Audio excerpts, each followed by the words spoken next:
Leaders of the European Council met in Brussels for the final summit of the year. Thoughts on Assad, Aleppo, and Russia took center stage, as well as security, defense, and immigration. CCTV's Miriam Zaidi reports from Brussels. 2016 has been a challenging year for the EU, but one emerging target over the last few months to improve collective security and defence. It has framed the context of this summit. The EU doesn't want to be seen as a soft power. It wants to be able to protect its citizens. At the European Council, leaders mulled over the new three-pronged action plan on defence, what can be done now and steps to be taken next year. The meeting also provided an opportunity to break the impasse over the EU-Ukraine Association Agreement. Dutch voters had rejected it in a referendum in April, but any concessions made here still need to be approved by the Dutch Parliament if that vote is then to be overturned.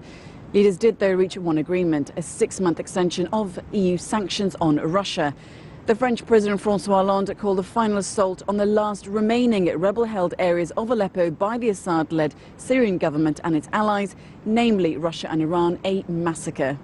As civilians and those wounded were being evacuated on Thursday, the EU Foreign Affairs Chief Federica Mogherini said the protection of citizens is the top priority.